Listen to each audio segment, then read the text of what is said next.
buenos días a todos, los saludo desde la Red del Agua de la Universidad Nacional Autónoma de México, la UNAM, y desde el Centro Regional de Seguridad Hídrica para América Latina y el Caribe, auspiciado por UNESCO. Agradezco especialmente a nuestras panelistas de hoy, conversadoras de hoy, que está la doctora Ana Cecilia Espinosa. Gracias, Ana, por estar con nosotros esta mañana. A la licenciada Grisel Medina, de la Conagua, a la maestra Natalie Seguín y a la maestra Camila Tori, que nos acompaña desde Lima. Todas ellas, mujeres líderes en el sector hídrico que participan en la academia, en el gobierno, en la sociedad civil y en las organizaciones internacionales.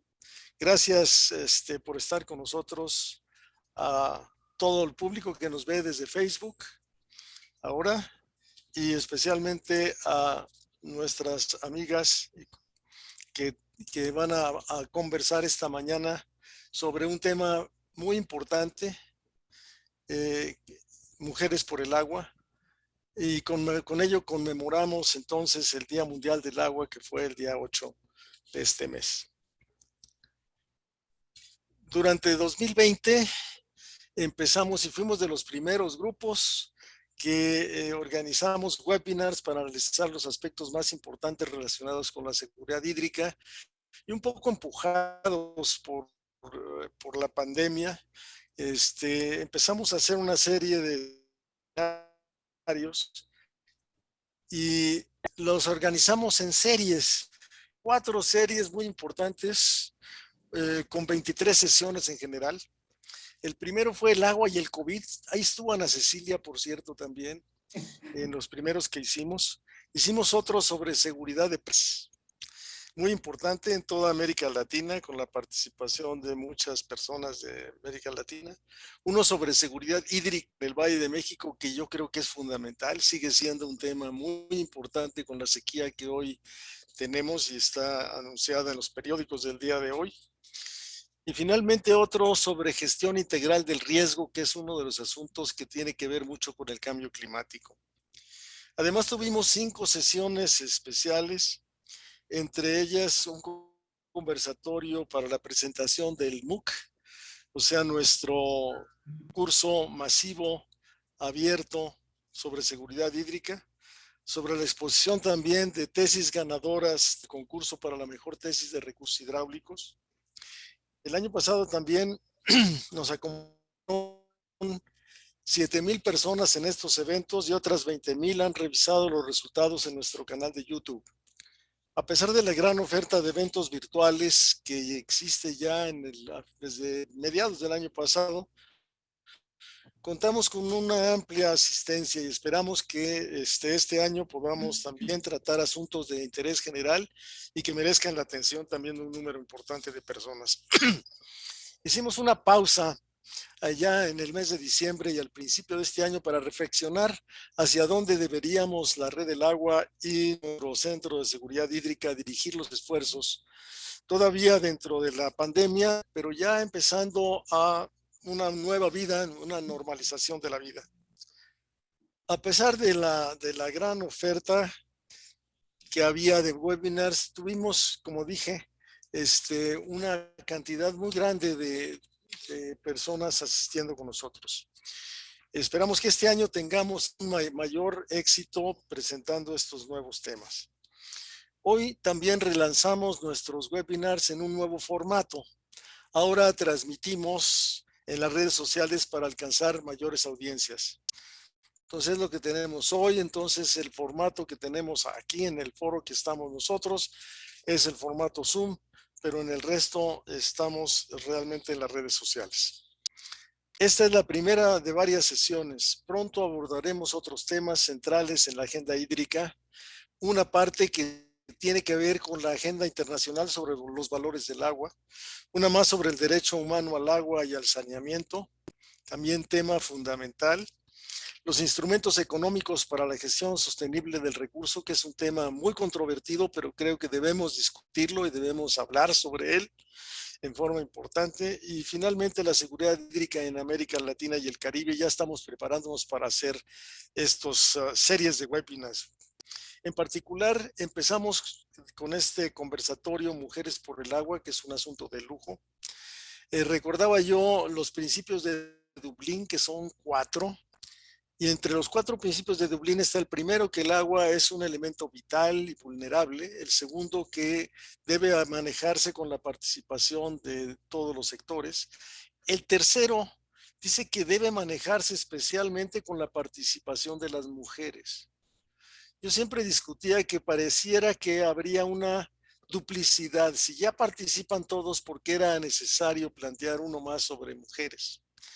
Y bueno, la respuesta es clara, porque realmente creo que hay un punto de vista diferente de las mujeres por el agua, y porque la falta de agua y la falta de agua de calidad adecuada afecta a todo el hogar, a toda la familia, pero muy especialmente a las mujeres. Y finalmente, la parte de instrumentos económicos, que el agua es un bien económico y social. Pero entonces creo que esto desde 1992 se plantea, y hoy será discutido por 4 mujeres que son reconocidas como líderes en sus sectores. Sin duda aprenderemos mucho sobre este conversatorio que hoy inaugura nuestras sesiones otra vez de webinars. Muchas gracias a todas ustedes, a Natalie, a Grisel, a Camila, a Ana Cecilia y a Jorge Arriaga, que está con nosotros, que le dejo el micrófono. Maricler, que está por allá atrás, que está escondida también con nosotros. Y le dejo el micrófono a Jorge Arriaga para que pueda introducir y dar los currículums de ustedes y vaya dirigiendo la sesión. Gracias y estaré presente con ustedes. Muchas gracias, doctor González Villarreal, y muchas gracias a todos los que nos ven a través de Facebook Live. Pues, para no comer más tiempo del conversatorio y escuchar lo que realmente queremos escuchar, que son una de las mujeres, quisiera empezar primero con un breve currículum de cada una de ellas. Conforme las iré presentando, después les iré dando la palabra para ir resolviendo cada una de las 3 cuestiones que ya compartimos. Nos acompaña la licenciada Grisel Medina Laguna. Ella es licenciada en Relaciones Internacionales con estudios de maestría en Políticas Públicas y Género por la Facultad Latinoamericana de Ciencias Sociales. Ha negociado más de 20 proyectos con el Banco Mundial, el Banco Interamericano de Desarrollo y otras fuentes de financiamiento. Actualmente coordina las actividades de la Gerencia de Cooperación Internacional en la Comisión Nacional del Agua. Muchas gracias, licenciada. También está con nosotros la doctora Ana Cecilia Espinosa. Ella es bióloga y doctora en Ciencias Biomédicas por la Universidad Nacional Autónoma de México. Ha colaborado con la Comisión Nacional del Agua, el Programa Universitario para el Medio Ambiente, el Instituto Nacional de Seguridad Pública, entre otras. Formó parte del Programa de Manejo, Uso y Reuso del Agua en la UNAM, PUMAGUA, en el área de calidad del agua, y desde 2011 participa en la Red del Agua de la UNAM como coordinadora del Grupo de Análisis de Agua y Salud.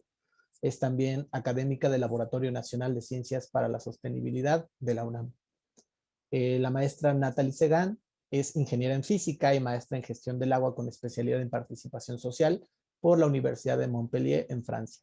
Desde 2016 dirige el capítulo de México para la Freshwater Action Network, que tiene como misión implementar el derecho humano al agua y al saneamiento en un marco de manejo sostenible y equitativo del agua, a través del fortalecimiento de las capacidades de la sociedad civil. Por último, también está con nosotros la maestra Camila Tori. Ella es ingeniera química con orientación en medio ambiente de la Universidad Nacional de Misiones, Argentina. Tiene especializaciones en calidad del agua y una diplomatura en saneamiento urbano por el Instituto para la Educación del Agua en Delft. Actualmente es consultora técnica del Programa Hidrológico Intergubernamental para América Latina y el Caribe de la UNESCO. Muchísimas gracias a todas ustedes por aceptar nuestra invitación. Y entonces rápidamente les explicaría de nuevo la dinámica que tendremos. Hemos hecho 3 cuestionamientos y entonces yo les daría la palabra después de leer la primera pregunta.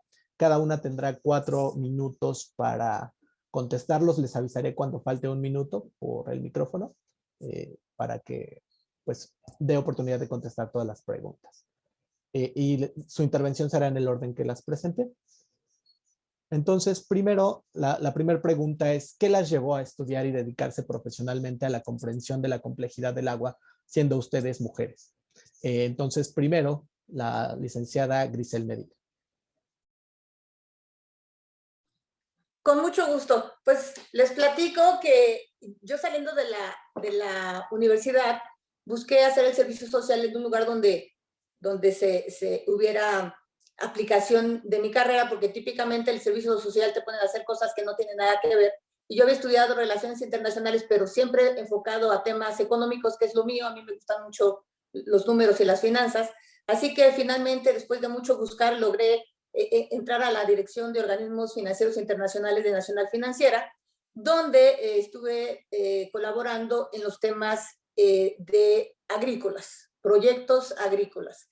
Y en ese entonces, con las personas con las que yo trabajaba, empecé a meterme en este mundo que para mí fue fascinante, porque es muy difícil el crédito al sector agrícola. A pesar de que tienen el producto, es muy difícil, es un sector muy riesgoso. Y entonces empezamos a estudiar todo lo que son futuros, estas cosas que ahorita son tan polémicas, pero que son importantes en un mercado de esta naturaleza. Me quería trabajar allí y después me invitaron a trabajar a la Secretaría de Hacienda, y además de proyectos agropecuarios, entonces vi proyectos de ajuste sectorial. Había uno que en ese momento era el AXAL, el Agricultural Sector Adjustment Loan, donde se veían todas las entidades que en ese entonces existían. Le estoy hablando de hace muchos años, como Banrural, Firaficart, todo esto que ahorita es ya se llama de diferentes cosas, pero además se incorporaron nuevos proyectos como uno que lideró el ingeniero Fernando González, que es el PROMA, que tenía justamente esta visión de modernizar justamente todo el sector, y del cual surgió el proyecto de especialistas en hidráulica, que tenía, de verdad, era súper bueno, porque lo que tenía de particularidad es que independientemente de las estructuras administrativas, un técnico podía ser muy capaz y tener acceso a oportunidades que normalmente no tenemos los funcionarios y las funcionarias públicas. Finalmente, la persona que era mi jefe en Hacienda fue el primer gerente de financiamiento de la Comisión Nacional del Agua. Él me invitó a trabajar allí, y resulta que en ese entonces hubo un análisis muy importante de lo que fueron las obras de solidaridad. Seguramente ustedes ya no conocen esto porque ya tiene muchos años, pero se hicieron grandes esfuerzos en temas de otras secretarías, que antes era la SAOP, que se hicieron asentamientos y obras públicas en cuestiones de agua potable y saneamiento, pero que en las comunidades rurales resulta que pues se quedaron abandonadas, como, digo, no sé si algo les suena parecido, pero había muchas cosas de esta naturaleza. Y entonces se hizo un gran diagnóstico para ver qué es lo que estaba sucediendo. Recuerdo que algunos funcionarios y funcionarias hicieron algunas visitas a Vietnam para ver lo que son los sanitarios secos y demás cosas, y con ayuda del Banco Interamericano de Desarrollo hicimos visitas a estas comunidades rurales, y tuve la fortuna de participar en estas visitas. Quiero decirles que hay lugares que uno nunca podría imaginarse que existen en este país. O sea, hay que llegar en burro, hay que llegar en pangas, hay que llegar en unas condiciones que de verdad increíble. Estas situaciones son las que me engancharon en el sector hidráulico, y más adelante comentaré más cosas al respecto. Muchísimas gracias, licenciada. Entonces ahora le daríamos la palabra a la doctora Ana Cecilia Espinosa. Sí, muchas gracias. Pues sí, también nos vamos a remontar como a los 90s, cuando justo yo ya había terminado la carrera, y para buscar ya dónde emplearme, yo durante, digamos, un poco antes había hecho el servicio social en cosas totalmente distintas, que fue en corales marinos, o sea, no tenía nada que ver, aunque bueno, también era una cosa acuática, ¿no? Entonces, ya después buscando dónde colocarme en el ámbito laboral, pues encontré una oportunidad en Conagua justamente, ¿no? Entonces, y entré a trabajar en un área que se llamaba distritos de drenaje. Entonces, para mí era una cosa pues muy novedosa. O sea, yo nunca pensé que tuvieran que hacer infraestructura para atender a las zonas que se inundan año con año, ¿no? Entonces, fue unos años de mucho aprendizaje, de darme cuenta de las problemáticas, sobre todo que los distritos de drenaje predominantemente están en la zona sur, del centro sur del país, ¿no? Entonces, las condiciones económicas y sociales son muy distintas. Entonces, aprendí mucho en campo, aprendí mucho de estar trabajando con los técnicos de campo y de ahí, pues me fui al programa Agua Limpia después, ahí mismo en Conagua. Y entonces estar viendo la situación, porque pues eran los años del cólera, ¿no? Los principios de los 90s. Entonces, esta situación de estar, en mi caso me tocaba ir a supervisar las instalaciones de bombas cloradoras en las comunidades. Entonces, pues también fue una experiencia muy buena estar viendo lo que implica eso, el trato con las personas que son beneficiarias de este tipo de infraestructura, y luego también todo el contexto de salud, porque también había que enterarse, ¿no? O sea, aunque uno no quisiera, se enteraba de qué estaba pasando con el cólera en el país, ¿no? Entonces, después de eso, pues ya resulta que decidí regresar a la academia, porque yo misma me sentía como que necesitaba reforzar mis conocimientos para poder contribuir más, ¿no? Entonces, desde mi posición, digamos, me sentía un tanto limitada. Entonces, yo necesitaba más conocimientos, más herramientas, y fue que decidí regresar a la academia, ¿no? Entonces, eso fue como, y en la academia, pues, ahí me seguí en el agua tremendamente, ¿no? Entonces, esa fue como la carrera que poco a poco me fue llevando a meterme en el tema del agua y a profundizar muchísimo en ello, ¿no? Muchísimas gracias, doctora. Ahora le damos la palabra a la maestra Natalie Segan. Muchísimas gracias. Bueno, antes que nada, muchas gracias por la invitación a este conversatorio. Bienvenidos a todos los que nos están escuchando. Bueno, mi historia con el agua. Yo, bueno, como mencionaron, estudié ingeniería en física. Después de dar varios saltos porque no lograba yo encontrar realmente algo. Me encantaba el tema de medio ambiente, sin embargo, en esa época pues no existían carreras relacionadas, digamos, a ingeniería ambiental o, en fin, no había tal. Entonces, bueno, acabé ingeniería en física, justamente un poquito como con la intención de que en estudios de posgrado pudiera yo adentrarme más en temas de medio ambiente. Pero bueno, termino ingeniería en física y en realidad otra de mis pasiones era la fotografía. Y cuando termino ingeniería en física me voy a Nueva York a trabajar, a estudiar, perdón, en fotografía. Me quedo varios años haciendo fotografía. Y cuando regreso a México, pues empiezo a trabajar en la Embajada de Francia como consejera de prensa. Y me quedo varios años, me quedo como unos 3 años como consejera de prensa, pero esos 3 años fue como una especie de maestría en geopolítica, en donde tuve que estarle, bueno, me tocaba leer todo lo que tenía que ver con la realidad pues, de Francia, México y los temas álgidos entre los países, o en fin, ¿no? Todos estos temas. Y es ahí, después de 3 años, que me doy cuenta que el agua es y será el tema crucial, digamos, en los siguientes años, ¿no? Y en ese momento es que decido, pues, renunciar e irme a estudiar una maestría en gestión de agua en Francia.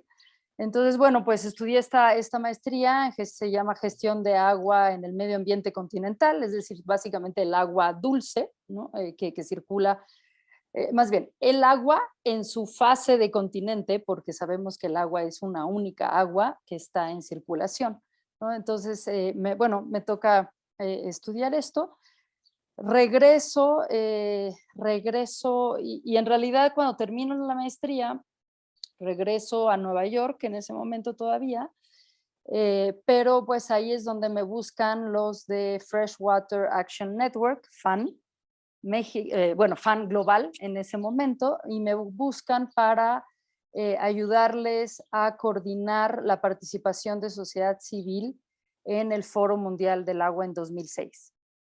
Entonces, cuando me buscan, esto es en el año 2005, en donde pues de alguna manera me invitan a regresar a México, y en ese momento es que vuelvo pues me sumerjo completamente ya en el tema de agua en nuestro país, y pues a partir de ahí es que el siguiente año, pasado el foro, digamos que durante el Foro Mundial del Agua en 2006 que se conforma la red de Acción por el Agua, Freshwater Action Network, FAN México, el capítulo de México.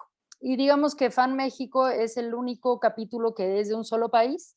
Tenemos FANCA Centroamérica, tenemos a NIU, que es el de África, tenemos a FANSA, que es de South Asia, y en México, pues lo que sucedía es que teníamos que ser FAN Norteamérica, pero pues en realidad la realidad de México y el tamaño del país de México, pues sí, digamos que aceptaron que hubiera un capítulo particularmente de México. Entonces, a partir del 2006 es cuando pues entro a ser la coordinadora de esta red. No fui la primera, fui la segunda coordinadora de esta red. Y desde entonces pues he estado en el tema de incidencia a nivel tanto nacional como internacional en temas de agua.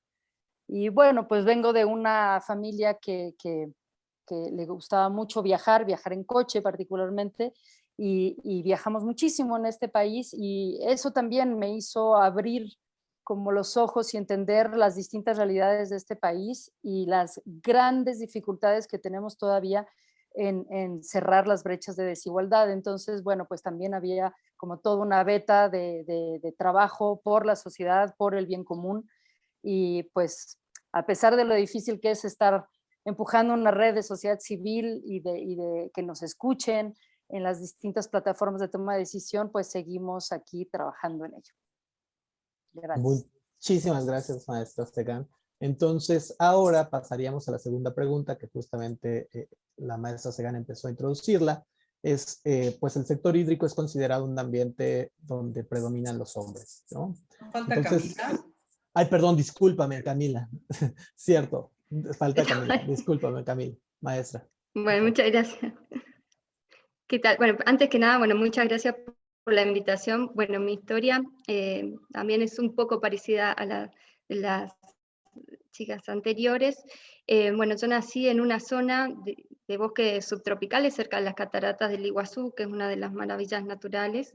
Es una zona con mucho verde, mucho agua, y siempre me interesó el cuidado del medio ambiente. Así que, bueno, como no podía irme muy lejos a estudiar, fui a estudiar ingeniería química, así que tiene una orientación que es ingeniería ambiental. Así que bueno, ahí empezó mi carrera en la parte ambiental. Luego me mudé a Buenos Aires, donde tuve la oportunidad de entrar en la empresa AISA, que es la empresa que brinda el servicio de agua y saneamiento a 10 millones de personas en el área metropolitana de Buenos Aires. Allí la verdad que tuve experiencias muy lindas. Primeramente trabajé en un sector que da servicio a la sociedad, así que está más en contacto con el usuario, donde pude conocer un poco los problemas del día a día de las personas con respecto a la calidad del agua, ¿sí? Donde escuchaba los reclamos que tenían respecto, bueno, al cloro, que la turbiedad, que cómo sentían el agua en sus casas, y también haciendo un poco de investigación de todo lo que es las cloacas, ¿sí? Y el drenaje.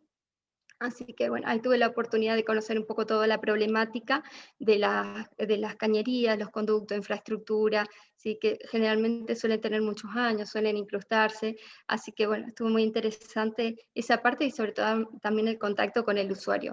Luego pasé a trabajar en una planta potabilizadora que en ese momento estaba en construcción, que es una planta que brinda agua a la zona norte de Buenos Aires, por lo que pude ver nacer una planta potabilizadora. Empezamos a hacer pruebas pilotos, empezamos primero con un curso de agua para el agua cruda, a potabilizar luego cambiamos a otro, con todo el desafío que eso implicaba. Ahí, para interiorizarme más en todo lo que es la calidad de procesos y poder aportar más desde ese punto, hice la carrera, la especialización y maestría en Ingeniería en Calidad, ¿sí?, de la UTN, para aprender un poco más de cómo mejorar la calidad de los procesos y además de cómo gestionar mejor esos procesos.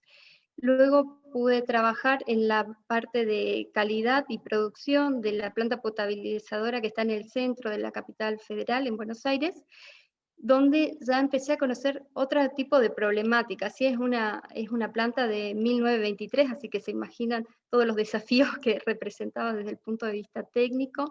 Además, el agua del río de la Plata es un agua bastante compleja, sí, tiene un ritmo en mareas, entonces varía su calidad durante el día, y más allá de las variaciones diarias que tiene, también tiene muchas variaciones estacionales, ¿sí?, por todos los fenómenos y aportes aguas arriba. Así que, bueno, ahí aprendí un poco más de todos los desafíos que implica remover los nutrientes. Bueno, los nutrientes generan problemas de proliferación de algas, ese es otro tema que está bastante en auge en toda esa zona, bastante complejo también. Bueno, entonces viendo cómo podíamos mejorar, qué parámetros podíamos medir, como para prevenirnos. Ahí también me dediqué a, bueno, un poco a la parte de automatización de los procesos, modernización de los procesos, que es algo también muy interesante. Bueno, ya con esa perspectiva y tratando de profundizar más, es que hice la especialización en gestión de plantas operadoras de agua y saneamiento, y luego la de saneamiento urbano avanzado, así como para ver un poco más el tema de las problemáticas de la fuente de agua. Luego, bueno, me pasé a Uruguay, donde estuve en un estudio privado de ingeniería ambiental, donde pude verlo desde el otro lado, ¿sí?, la parte de tratamiento de fluentes cloacales e industriales, y ver también cómo, que esa es una parte bastante difícil, si uno desde la parte de planta potabilizadora pensaba, uy, bueno, si todos tratáramos bien nuestros efluentes, todo sería mucho más fácil. Sin embargo, también eso implica un desafío muy grande. Luego en Uruguay también tuve la oportunidad de ingresar al programa hidrológico intergubernamental de la UNESCO, donde ya empecé a ver la temática del agua desde otras perspectivas, ¿sí?, ¿no?, desde el punto de vista de profesionales, de centros de investigación y cátedras, adentrar más en los problemas de inundaciones, sequías, lo que son el derretimiento de los glaciares en nuestra región, trabajando con expertos en distintos grupos de trabajo que ven siempre el recurso hídrico, pero de distintas perspectivas, lo cual me parece que nos da una visión mucho más amplia y más completa de la complejidad del recurso hídrico. Y bueno, es algo que realmente genera fascinación día a día, porque ves todos los desafíos en todas las áreas de investigación y desarrollo que existen. Así que fue un poco por ese lado. Muchísimas gracias, maestra, y una disculpa por haberla saltado No, hace un momento.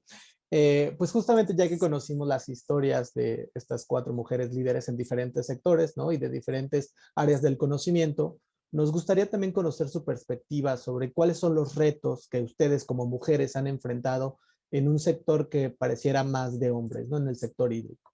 Y entonces ahora empezaremos con la maestra, perdón, con la doctora Ana Cecilia Espinosa. Sí, gracias, Jorge.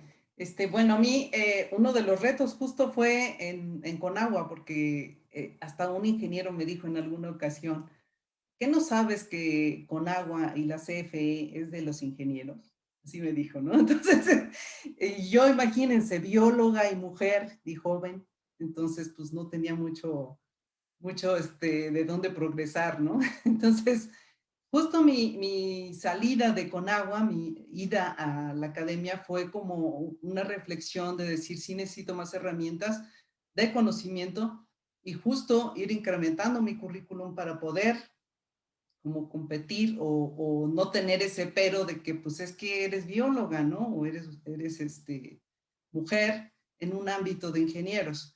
Entonces yo creo que esa situación para mí sí la viví y otras situaciones que también en esa época, pues empecé a ser mamá. Entonces, esa combinación, pues era como, pues no muy bien vista en un ámbito de ingenieros, en un ámbito masculino, y además desde una mujer que quería ir progresando en ese campo, ¿no? Entonces yo creo que ese hasta ahorita ha sido mi mayor reto, el aventarme a hacer el posgrado con una bebé de 1 año y medio, ¿no?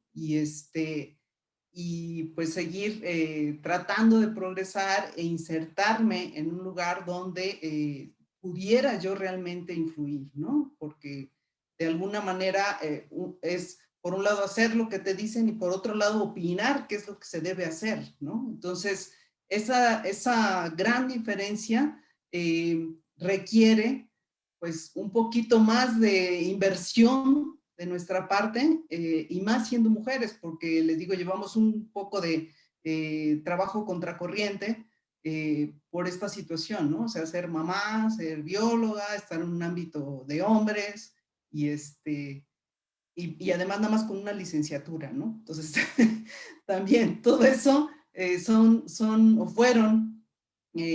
fue un marco en el que yo tuve que tomar una decisión para poder progresar y realmente que se escuchara lo que yo podía aportar, ¿no?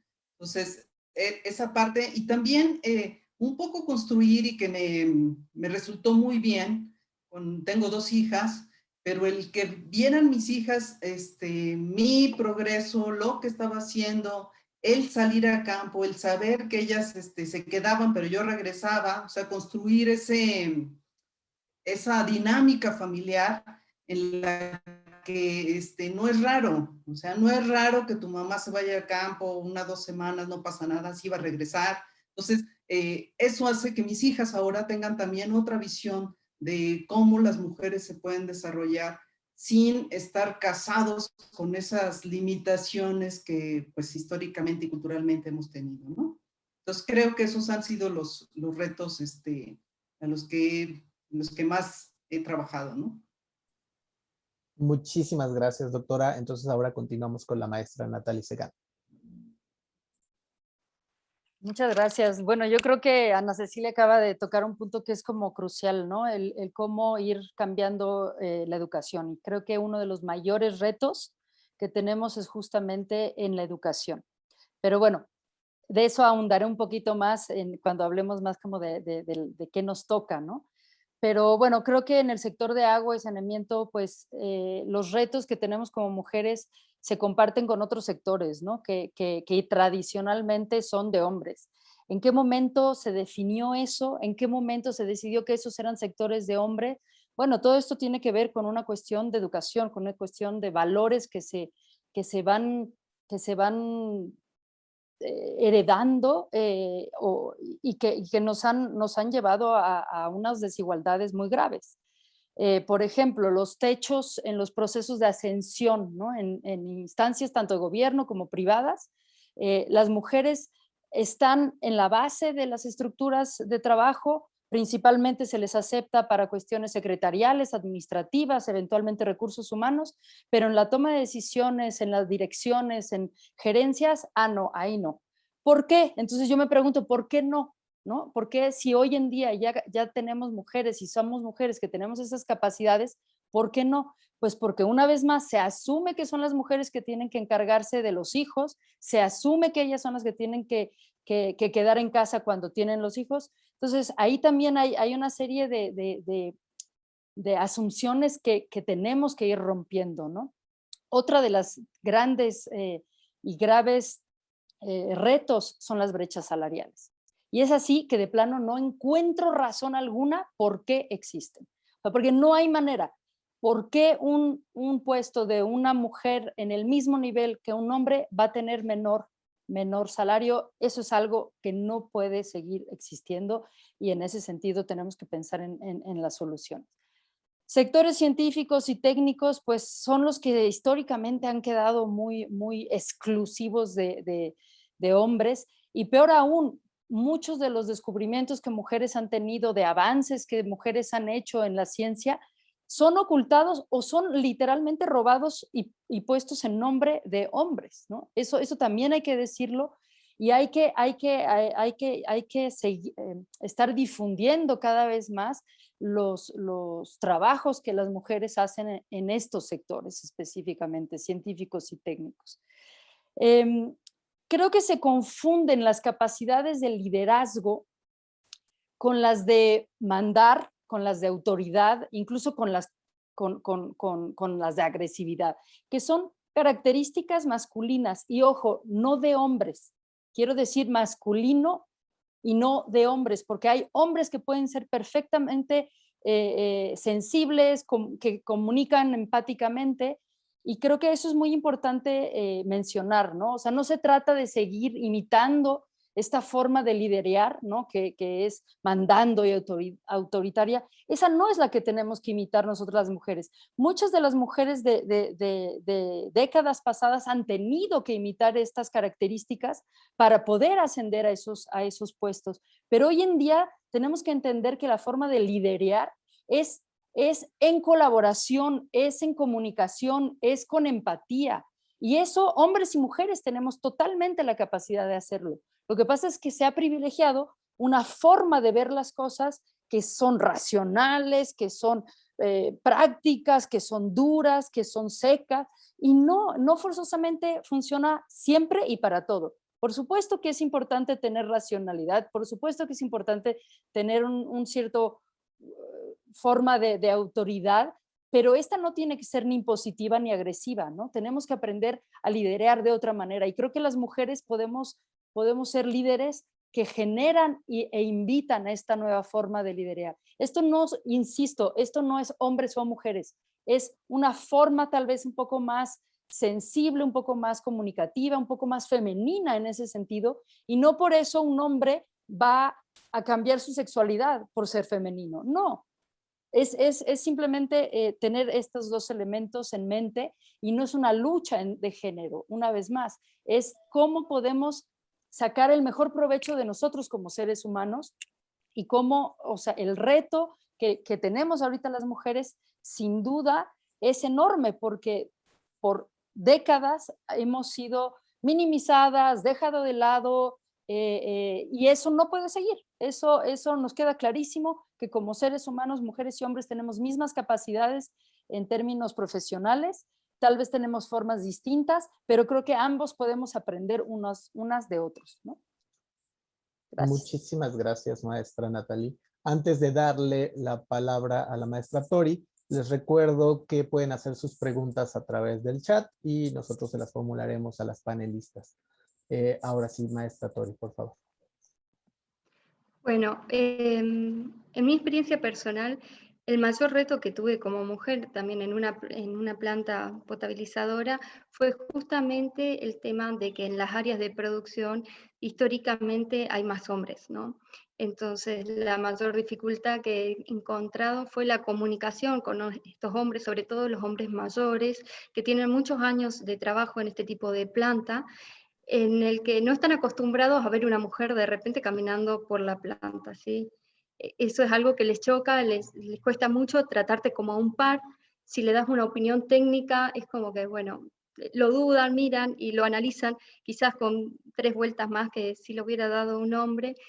Me pasó bastante ese tipo de situaciones, pero creo que también es una cuestión muy cultural, ¿no? Es una cuestión de edades también, porque me ha pasado con hombres más grandes, pero de repente con chicos jóvenes, con los que he trabajado, tanto como superiores míos como dentro de mis equipos, no he tenido ese problema. Así que sí creo que es una cuestión cultural que hay que cambiar, y sobre todo, como decía Natalie, cambiar un poco el estereotipo de que las mujeres no podemos tomar cierto tipo de decisiones o no podemos analizar ciertas cuestiones, ¿no? Yo creo que es importante también lo que mencionaba Natalie, un poco de la masculinidad y la feminidad, de las decisiones y de las formas de liderazgo. Creo que una forma de liderazgo femenino no tiene que ver simplemente con ser mujer, sino también con la forma de pensar, y hay muchos hombres hoy en día que piensan así, pero que creo que quedaron bastante recluidos porque antes había algunas cuestiones o algunas debilidades, si se quiere, lo digo entre comillas para que no se malinterprete, que eran vistas como muy femeninas y que un hombre no tenía la chance de darse esos lujos, ¿no? De mostrarse débiles o mostrarse indecisos en ciertas situaciones. De hecho, me tocó trabajar en ambientes donde las personas hablaban de forma muy ruda o se manejaban de una forma muy agresiva, pero si los conocías afuera, todo bien, podías tener una conversación de lo más amena sin ningún tipo de roce. Así que creo que es una cuestión muy cultural también, ¿no? Bueno, les quiero compartir una anécdota que me llamó mucho la atención en ese momento, y era que cuando estábamos en la planta que estaba en construcción, ¿sí?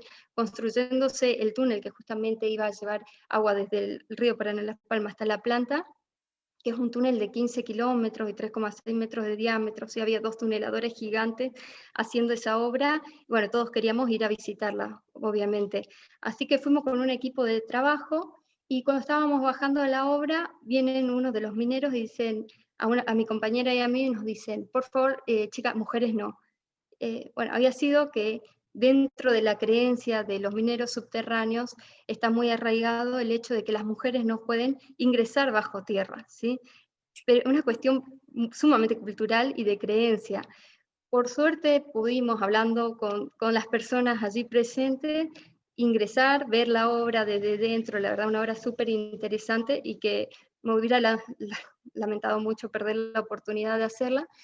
Sin embargo, no todos los mineros ingresaron cuando entramos nosotros, o sea, tan fuerte es su creencia de que podía llegar a pasar algo. Por suerte no pasó nada, ni en ese momento, ni luego, sigue en pie el túnel, pero bueno, eso es un poco, muestra también que la cultura está muy arraigada en ese tipo de actitudes, y creo que es algo que poco a poco se está cambiando, sobre todo cambiándose el tema de los estereotipos, ¿no? Y como decía Natalia, el tema de las carreras. En el último informe de ciencia de la UNESCO resaltan que solamente el 28% de las egresadas de carrera de ingeniería son mujeres y el 40% de las carreras de informática y tecnología. Así que eso nos da un poco la pauta de que aún sigue faltando presencia de mujeres en este tipo de carreras y que habría que fomentar un poco más su inclusión en estas profesiones. Muchísimas gracias, maestra Tori. Por último, le damos la palabra a la licenciada Grisel Medina. Muchas gracias. Pues yo, igual que mis compañeras, les voy a comentar ahí algunas anécdotas y me voy a regresar a este tema de comunidades rurales, donde hicimos una visita a las mismas, y les platico que de repente en algunas localidades de Chiapas no pude entrar, literal, no pude entrar, no me dejaron entrar. Entonces llegaron ahí el grupo de hombres a negociar y todo, y yo clarito oí cómo los compañeros de la localidad decían, no, aquí no queremos viejas, las viejas no piensan, las viejas no saben, ¿no? Fue todo lo contrario, porque lo que buscamos, les estoy hablando de 1995, 94, y aún ahí intentábamos, eran los principios de meter el tema de mujeres, en este tiempo eran mujeres en los proyectos, y entonces, después de mucha sensibilidad, de sensibilizaciones y de mucho diálogo, yo pude participar así en una banca de atrás, y las mujeres, o sea, las mujeres de la localidad no podían asistir, o sea, ellas no podían ser vistas por los demás. Como a mí estaba ahí apestada, al final pues me puse, encontré una ahí y me puse a platicar con ellas. Y la verdad es que descubrí que las que veían el agua eran ellas. O sea, estaban los hombres hablando del agua, pero las que la utilizaban y las que hacían todo eran ellas. Entonces, a mí me llamaba mucho la atención, porque yo decía, qué raro, qué cosa tan extraña está pasando, ¿no? Y cuando platicabas con ellas, de verdad, tenían muchas cosas que aportar. De hecho, ellas me decían, ay, ellos ni saben, ¿no? Y yo de verdad creo que sí, que tenían razón, lo que ellas solamente que no eran escuchadas. En una localidad otomí a la que yo fui, es una historia increíble, porque había una mujer que era perseguida por los hombres de la localidad, y resulta que era perseguida porque ella daba algunos consejos de planificación familiar. Y es una localidad muy, muy, muy interesante porque resulta que ellos viven en un cerro y los hombres trabajan abajo y las mujeres bajan por el agua, pero abajo se da mucho el pulque, toman pulque, las mujeres suben con los niños atrás, ya con mucho pulque se caen y mueren los niños. Entonces, es trágico, pero por eso los hombres no querían que no tuvieran hijos, porque como se morían muchos, pues debería haber más fábrica de niños, ¿no? Entonces, esto que suena chistoso es terriblemente real, es real, y no estoy hablando de hace tantos años. Conocí también una localidad de Chiapas que se llama San Juan de Cancuc, que en ese tiempo se había determinado como municipio, antes no era municipio, y igualmente este tipo de comportamientos. Esto fue lo que me llevó a mí a estudiar una maestría en políticas públicas y género. Quiero comentarles algo muy personal. Yo estudié la maestría, pagué la maestría, estudié los fines de semana, todo, y el título que tengo es de especialidad porque cuando estaba haciendo la tesis, mi esposo un día, el que era mi esposo, decidió irse, yo me quedé con un hijo, no pude terminar en tiempo la tesis, y pues ya ven que hay ciertas también cuestiones académicas que no pueden, entonces tengo el título de especialista y no de maestra. Estoy ahorita estudiando otra y sí voy a hacerlo y espero estudiar también un doctorado y espero continuar con esto, pero esto es lo que le llaman techos de cristal y brechas de género, y sé que mucha gente no lo comprende, pero les puedo decir que es algo súper real y les agradezco mucho este encuentro al que yo invité a muchos hombres que participaran, porque es importante que tengamos esta comprensión y solidaridad a nosotras y a ustedes y a todos los seres humanos. Gracias. Muchas gracias, maestra Medina. Ahora, entonces, una vez que pues ya reconocimos cuáles son estos principales retos a los que ustedes como mujeres se han enfrentado en el sector, nos gustaría conocer su opinión con respecto a si esto ha cambiado a través del tiempo y también qué más debería de hacerse, ¿no? Para promover ambientes de inclusión en el sector hídrico, de inclusión y de equidad de género en el sector hídrico. Entonces ahora empezaríamos con la maestra Segan. Bueno, todas estas anécdotas me hicieron acordar de varias, ¿no? Que a mí también me sucedieron. Y en mi caso creo que me toca como doble exclusión, porque no solamente soy mujer, sino que encima trabajo para la sociedad civil, ¿no? Y entonces me encontraba yo en estas reuniones, en Conagua, con ANEAS o en distintos eventos, ¿no? Y era como inmediatamente a cuestionar, no, seguro no sabe absolutamente nada. Entonces, bueno, claro, uno tiene que ir desarrollando estrategias y claro, la primera era decir, soy ingeniera, para ver si con eso empezaba a ver un poquito de respeto. Y digo poquito, porque ni siquiera, pero era terrible tener que utilizar ese tipo de estrategia para que al menos hubiera la atención puesta en las cosas que uno dice, ¿no? Pero bueno, entonces este tema también, ¿no? De quienes trabajamos para sociedad civil, ¿no? Siempre es como, sí, los revoltosos. No, es que traemos información real de lo que sucede en las comunidades, de lo que sucede con la gente. Y por eso, pues sí, es un cubetazo de agua de realidad, pero es justamente con lo que uno tiene que enfrentarse y a lo que uno tiene que responder, tanto como autoridades, como empresas, como cualquier otro sector, ¿no? Tienes que ir respondiendo a las necesidades de la sociedad, ¿no?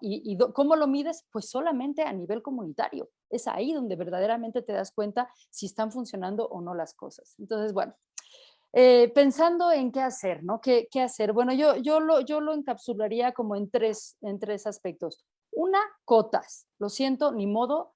No, o sea, pero cotas, ya abordaré, pero cotas, políticas públicas y educación, ¿no? En términos de cotas, bueno, pues creo que a estas alturas son necesarias, pero a esto hay que entender que solo es el inicio, no es el fin en sí. El lograr cotas o el lograr un porcentaje de mujeres en un sector no es la meta, es, digamos, lo mínimo que tendríamos que empujar y lo que ayudaría porque de alguna manera es una forma de forzar un poco las cosas, a que realmente se integren más mujeres en estos sectores. Y esto, bueno, se tienen que usar para destrabar también que destrabar la desigualdad salarial, la desigualdad en oportunidades de puestos, en la desigualdad de los puestos de toma de decisión.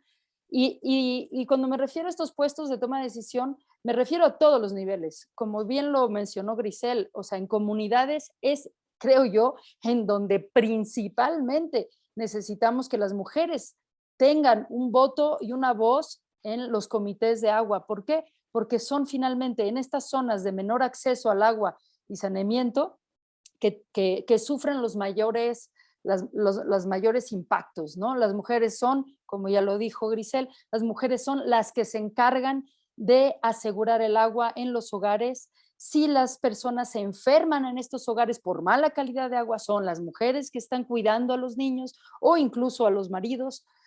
Son las mujeres que digamos, sufren mayores problemas por falta de acceso a saneamiento, que se exponen físicamente cuando no hay un baño seguro y digno en el hogar, tienen que salir a defecar al aire libre o en algún baño un poco más lejano, lo cual las pone en situaciones de vulnerabilidad hasta incluso poder ser violadas o muerte.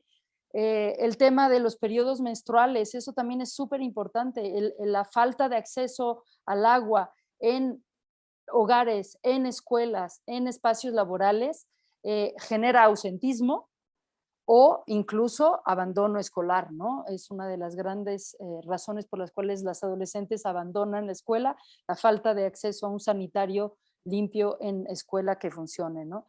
Entonces, bueno, cuando hablamos de que las mujeres tienen que estar en la toma de decisión de temas de agua y saneamiento, es en todos los niveles, desde la comunidad, tanto rural como urbana, como también en los altos niveles de toma de decisión, en la Conagua, en el CONACYT, en fin, en una serie de instancias en donde debería esto de suceder. De hecho, yo me pregunto si hemos tenido una rectora en la universidad mujer. Creo que no ha habido eso, ¿no? Entonces, en todos los ámbitos tenemos que ir rompiendo estos límites. Bueno, hace poquito la Conagua se jactaba de tener 45% de mujeres en su ámbito laboral. Por favor, o sea, seamos muy honestos, ese 45% básicamente, yo creo que el 25% deben de ser en un nivel secretarial, que ojo, eso no es malo. No es malo que tomen esos puestos, pero también tienen que haber puestos que sean de toma de decisión en los altos niveles. Las mujeres también tienen esa posibilidad y además tienen otra percepción de cómo se viven los problemas, ¿no? En temas de política pública, bueno, las políticas públicas se han hecho avances, pero se tiene que seguir para que tengamos políticas públicas que generen realmente las mismas oportunidades de acceso a los puestos. Se tiene que tener políticas públicas que fomenten la integración de mujeres a ciertos sectores, que garanticen realmente los derechos de las mujeres en sus ámbitos laborales. Es decir, no se puede seguir alienando y excluyendo a la mitad de la población de este país, ¿no? Las leyes y las políticas públicas deben ayudar y propiciar, romper estos techos, ¿no?, de cristal, ¿no?, que se hablan, o estos acuerdos no escritos en donde no se permite que las mujeres tomen ciertos puestos. Tienen que haber leyes para igualdad salarial, eso debería de ser una política pública, y tienen que haber permisos de paternidad. El momento en que tengamos permisos de paternidad en este país es que vamos a poder tener la oportunidad de que los padres tengan también el chance de poder tener esa maravilla de momento con sus hijos, pero gracias a esos permisos de paternidad podría entonces, o sea, digamos que el jefe ya no tendría el derecho de preguntarte si piensas tener hijos o no, porque todos tienen la oportunidad de tener o no tener hijos y de tener el tiempo con sus hijos o no. Entonces, ese tipo de preguntas que son terribles de que, ay, ¿piensa usted tener hijos? Pero, ¿qué le importa? No, o sea, son ese tipo de cosas que, bueno, en fin. Y para mí el más importante es la educación. La educación en casa, se empieza en casa. Yo vengo de una familia que afortunadamente mi madre educó a mi hermano de tal suerte que hoy en día él se encarga de muchísimo en la casa, a veces diría yo de más, pero bueno, en fin, realmente es un hombre que ha sido educado por una mujer que sufrió esa manera de excluirla, ¿no? De que le decían, no, no, no, tú tienes que encargarte de hacer esto por tu hermano y el hermano estaba jugando allá afuera en la feliz de la vida, ¿no? Pues no, en este caso ya hubo un cambio, ¿no? De generación en donde mi madre hizo que tenga yo un hermano que se encarga de los niños, que hace de comer, que cuida de la casa y que trabaja, y su esposa igual, ¿no? Entonces, en la casa creo que es fundamental hacer ese primer cambio, cambiar esos valores, educar a los niños y niñas igual, nada de rosita y azulito o carritos y cocina, nada de ese tipo de cosas. Los niños naturalmente son equitativos, son iguales, ¿no? Entonces, en términos de educación formal, creo que es muy importante visibilizar y reconocer los logros femeninos en las plataformas académicas y darle difusión a todos estos trabajos que han hecho, ¿no? Incluir y cambiar en la currícula una visión un poquito más integral. Yo creo que la ingeniería es fascinante en muchos sentidos, pero es de pronto demasiado cuadrada y tiene que empezar a pensar la ingeniería de una manera muchísimo más sistémica, muchísimo más integral, porque hoy en día los retos que tenemos de cambio climático, los retos que tenemos como sociedad, ya no pueden estar segmentados, ya tenemos que estar pensando de una manera mucho más transversal.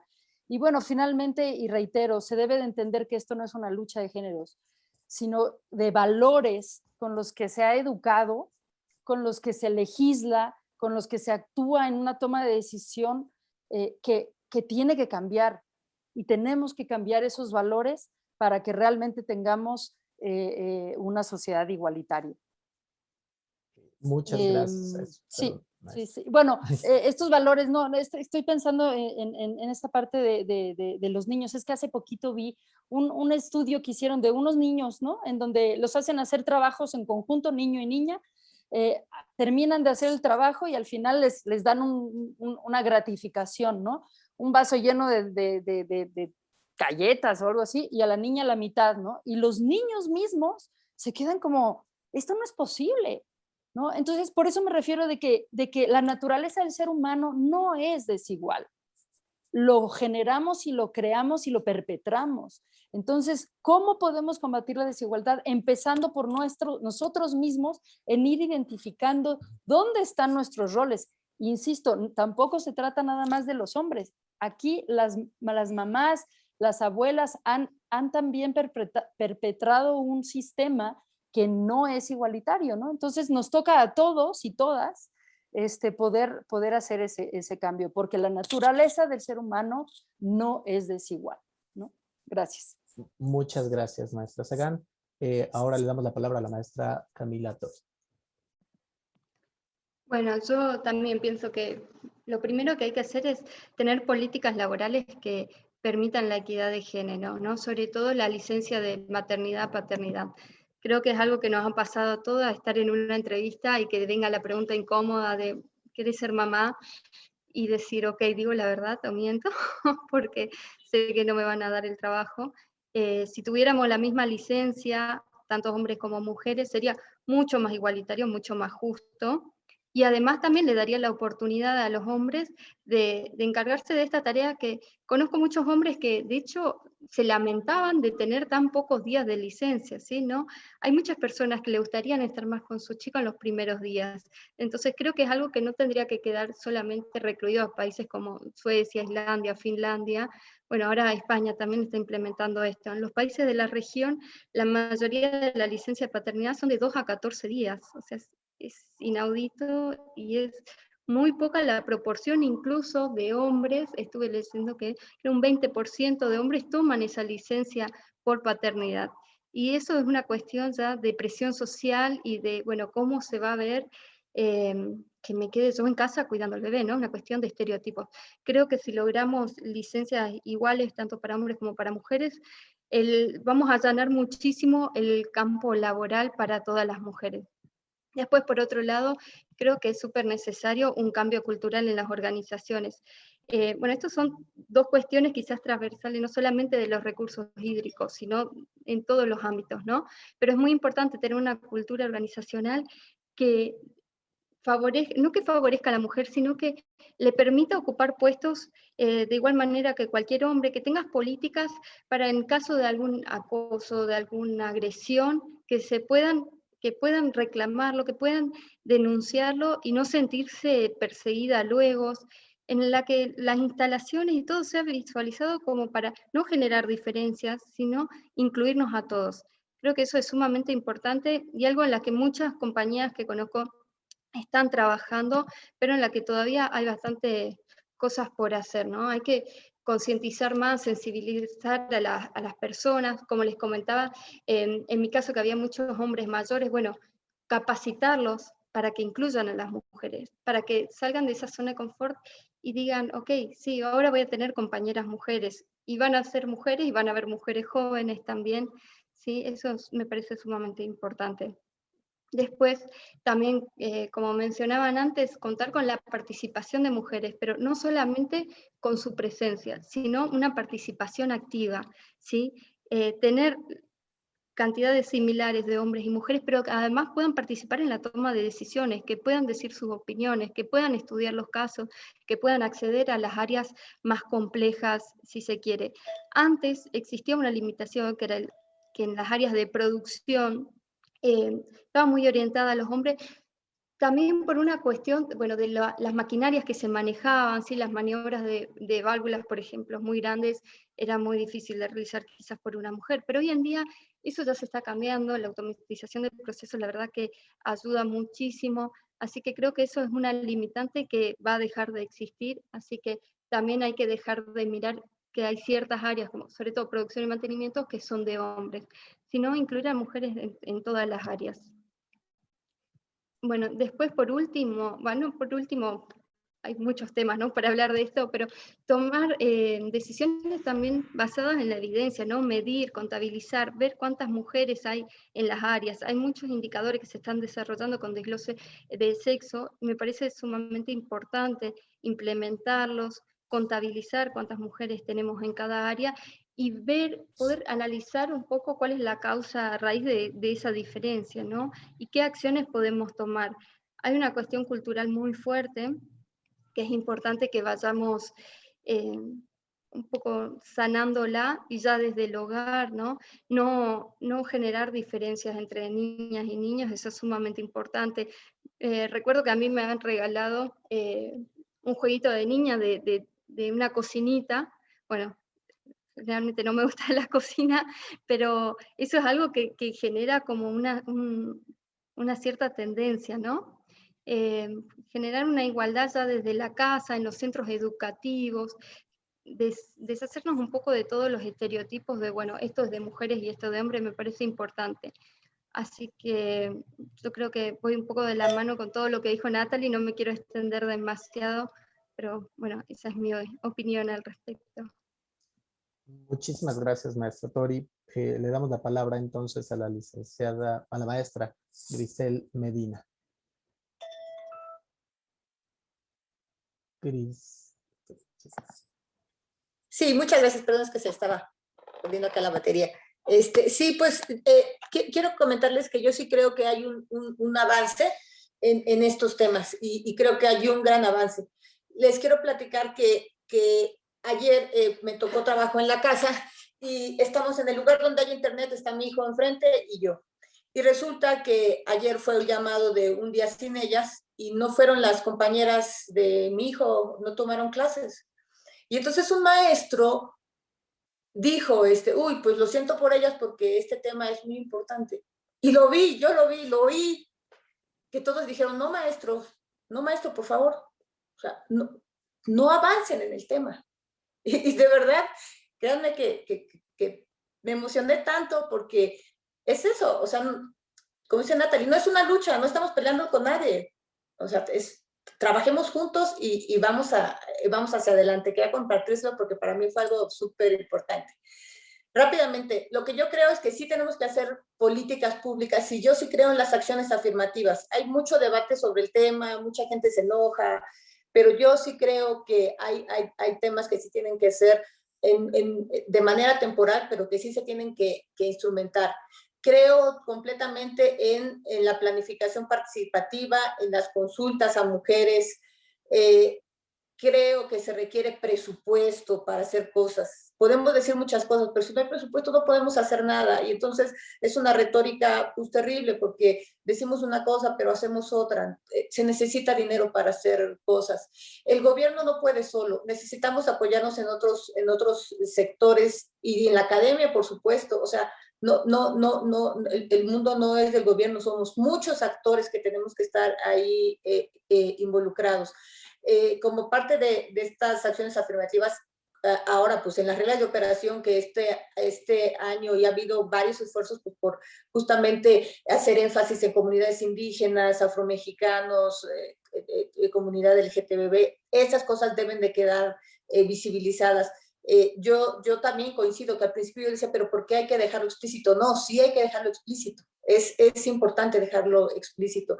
Necesitamos modificaciones a los términos laborales. O sea, ahorita en pandemia yo estoy aquí en la oficina y tengo que pedir favor. O sea, mi mamá vive y por eso me cuida a mi hijo, pero si no viviera, o sea, no sé qué haría, de verdad. Es complicado para las mujeres. No le hacemos a la chillona, ni queremos flojear en la casa, no, nada de eso. En realidad estamos en una situación difícil, por lo tanto yo sí creo que debe haber flexibilidad laboral y comprensión de todos, esquemas de cuidado como guarderías y un tema de capacitación, pero de capacitación a mujeres y hombres, ¿no? A mí me llama mucho la atención que hay capacitación de género y van todas las mujeres, ¿no? Pues nosotros ya lo sabemos, o sea, lo que quiero es que cuando yo pida permiso me den el cuate ese que no sabe lo que yo sí sé. Entonces, creo que es importante.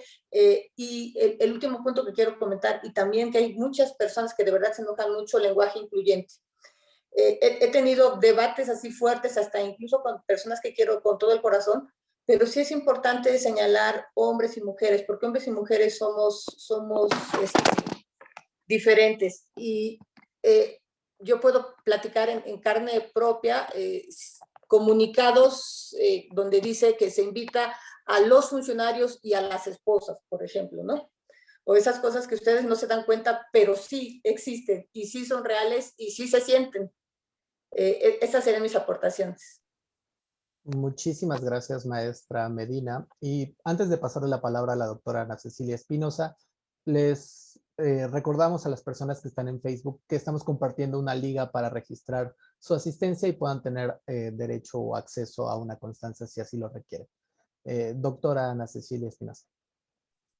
Sí, gracias. Pues miren, yo desde la academia, pues pareciera que es un mundo como ideal y bien pensado y de gente que utiliza el cerebro y todas esas cosas, ¿no?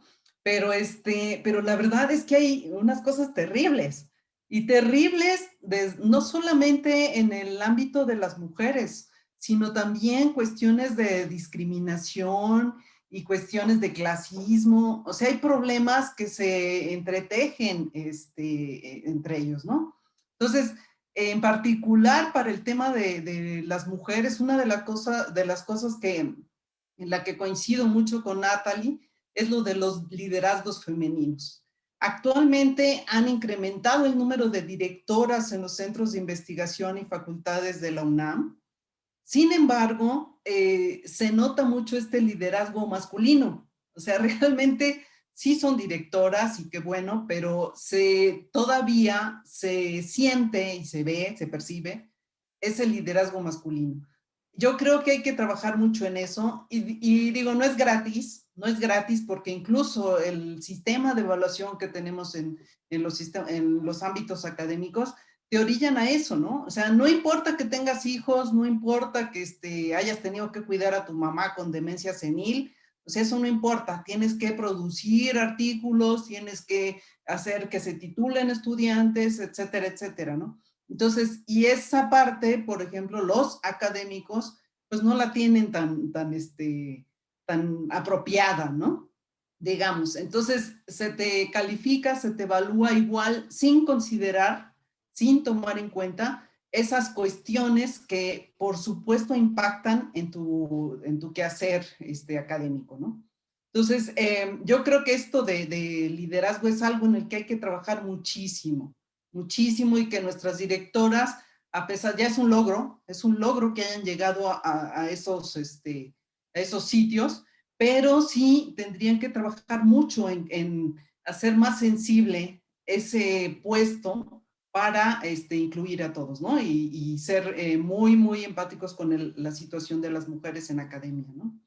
Por otro lado, el asunto del permiso de paternidad me encantaría, porque aún ahora, pues cuando vas a tener un bebé o tienes un bebé chiquito, pues eres como una persona con la que no se cuenta, eres como que estás tiempo fuera, ¿no?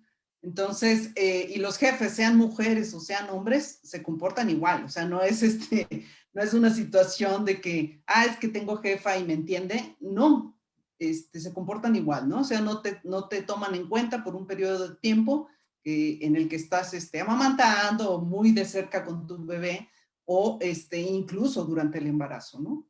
Entonces, esa situación yo creo que sería fundamental para que este desequilibrio en considerar a las mujeres como profesionales eficientes se vaya borrando, ¿no? Y por último, quisiera comentar algo que tocó un poco Natalie, pero que ha pasado ahora con lo de la pandemia, que es esto de la vida comunitaria. O sea, la verdad, y lo digo en carne propia, me ha pasado, porque resulta que ahora con la pandemia, pues conozco un poco más a mis vecinas, conozco un poco más a los negocios locales, a los que ahora ya les consumo, ¿no? Y comentamos cosas. Ahorita, por ejemplo, con lo de la sequía, hemos empezado a padecer de agua.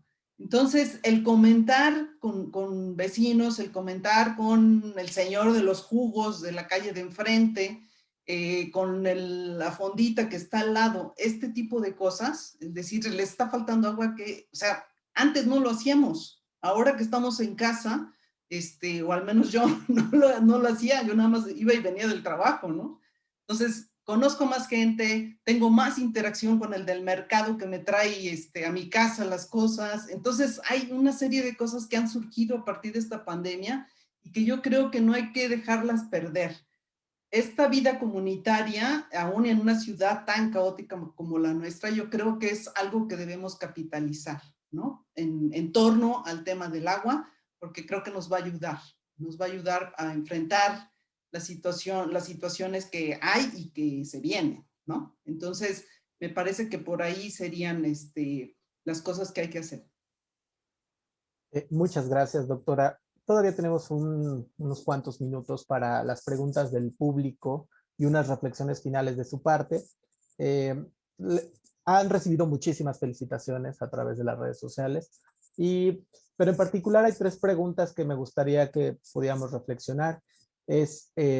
La doctora Maritza Arganis del Instituto de Ingeniería les pregunta cómo lograron ustedes tener proyectos propios y o sea, si tuvieron alguna dificultad para ustedes convertirse en líderes de su sector. También, ¿qué mecanismos de participación se pueden ejercer para implementar la perspectiva de género en las políticas públicas del sector hídrico? Y por último, ¿qué estrategias se pueden implementar desde el sector educativo para fomentar la presencia de mujeres en las distintas carreras vinculadas con el agua? Les pediría que tomáramos nada más un par de minutos para no pasarnos del tiempo. Y ahora empezaríamos entonces con la maestra Camila Torres.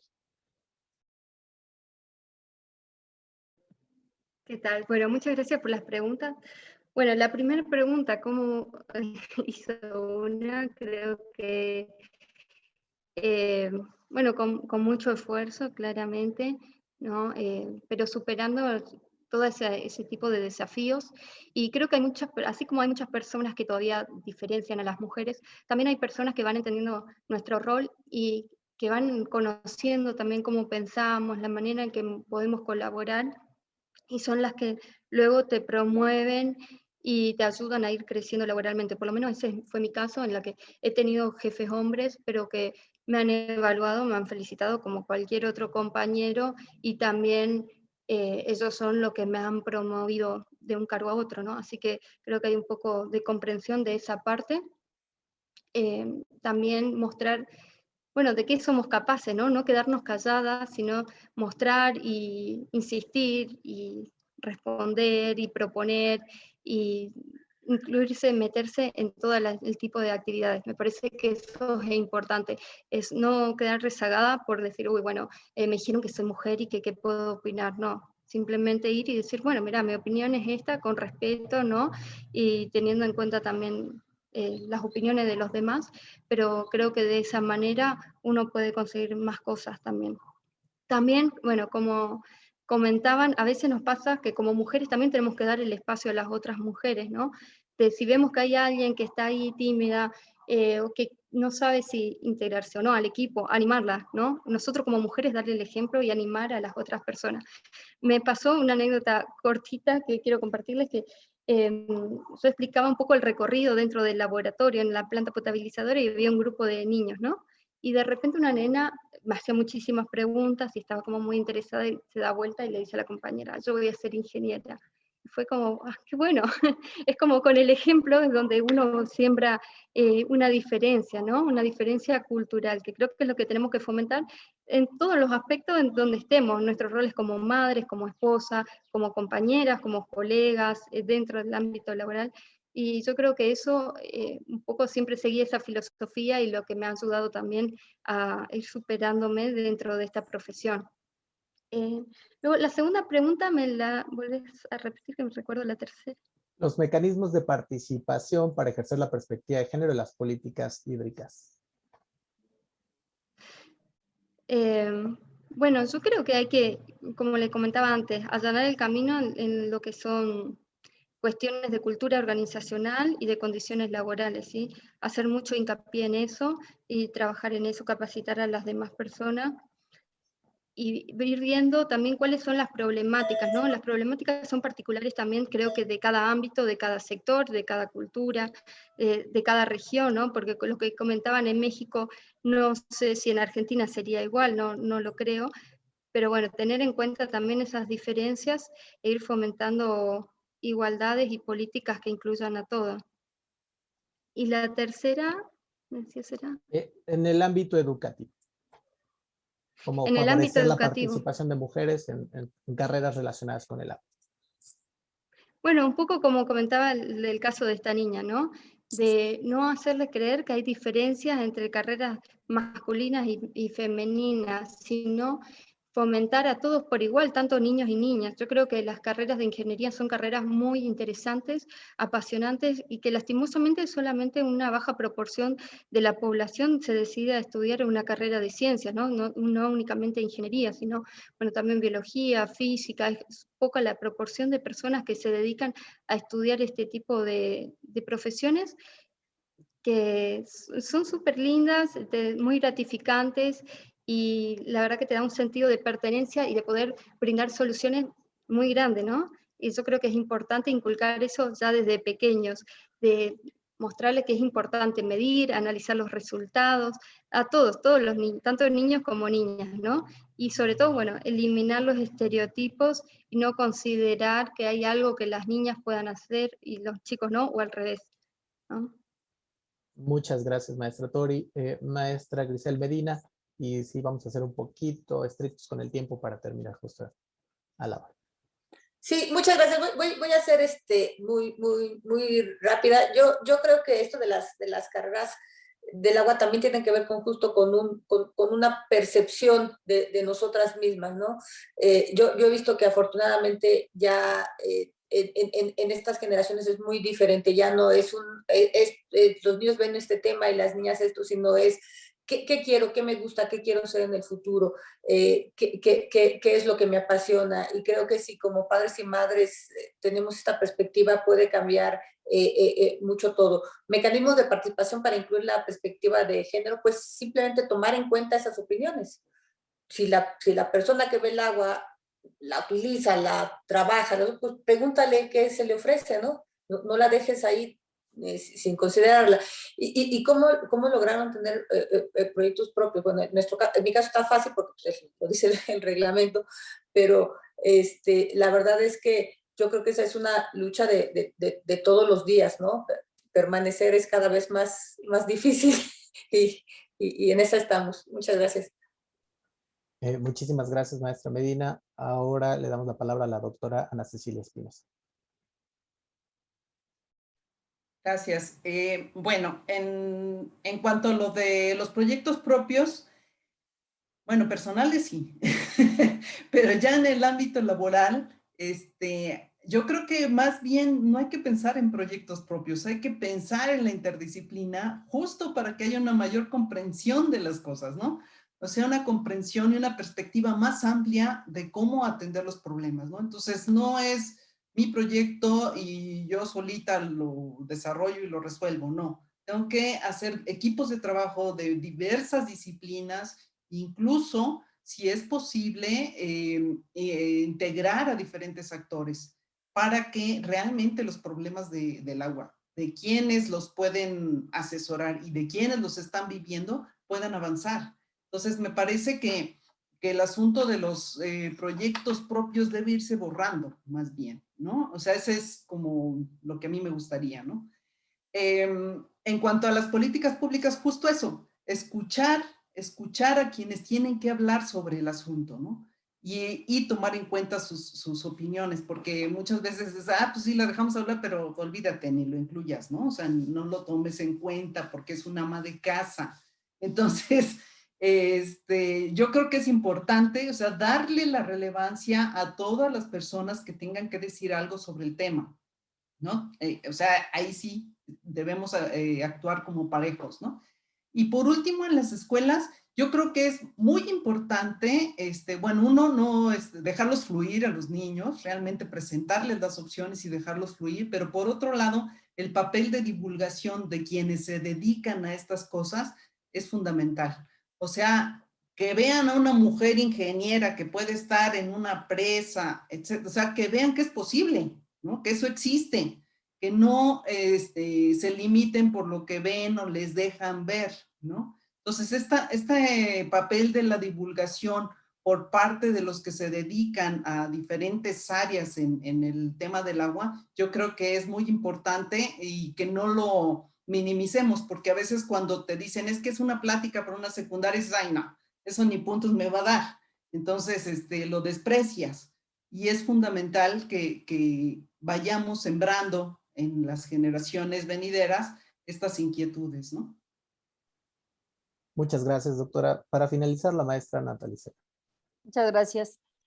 Bueno, coincido completamente con Ana Cecilia en relación a la forma y los tipos de proyecto.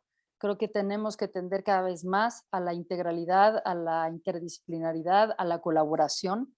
Y en ese sentido, claro, proyectos propios, claro, los he logrado muchos. ¿Por qué? Por necia.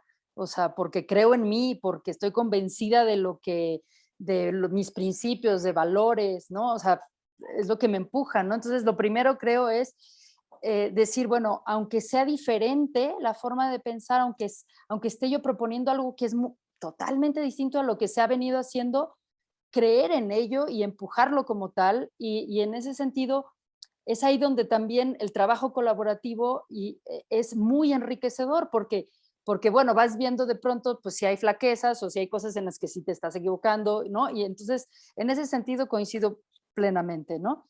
Pero invito también a que las mujeres crean en sus propuestas, que, aunque sean diferentes de lo que se está haciendo de manera sistémica, ¿no? La segunda pregunta en relación a las políticas públicas. Creo que lo que es fundamental, y ya lo mencionó Camila, es la desagregación de datos. Necesitamos tener datos para poder generar políticas públicas que estén enfocadas en esas brechas, en esas grandes desigualdades que desafortunadamente no solamente tienen que ver con temas de género, tienen que ver con temas sociales, tienen que ver con orígenes étnicos, tienen que ver con muchas cosas, pero una de ellas es el género. Entonces, la desagregación de datos es fundamental para entonces, a partir de esos datos que ya vienen desagregados, entonces poder planear en dónde se usa el dinero. Como bien decía Grisel, se necesita dinero para ir cerrando estas brechas, pero ¿dónde usarlo? No en grandes mega infraestructuras que van a dar resultado a quién, para quién, ¿no? O sea, tenemos que diseñar las soluciones en la medida de las necesidades reales, en la medida en la que estos datos, esta desagregación de datos, nos está indicando dónde está la mayor brecha que tenemos que ir reduciendo, ¿no? Entonces, definitivamente, Camila, desagregación de datos. Y la tercera pregunta, la presencia de mujeres en las carreras, ¿no?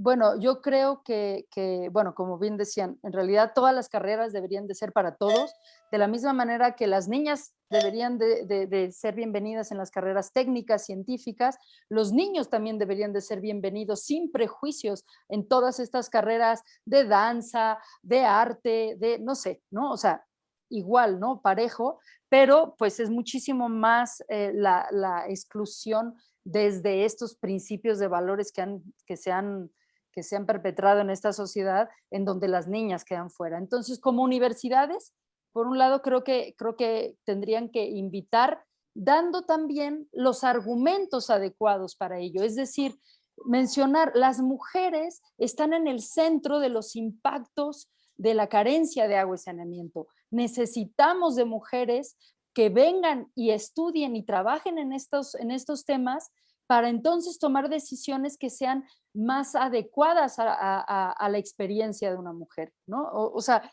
no sé, estoy ahorita como pensando de pronto, pero creo que por ahí serían mis aportes. Gracias. Muchísimas gracias, maestra, y muchísimas gracias a todas ustedes por acompañarnos el día de hoy. Sin duda aprendimos muchísimo y pues nos encanta tener este tipo de mujeres líderes al frente de sus propios sectores hablando con nosotros sobre sus experiencias. Le paso la palabra al doctor González Villarreal.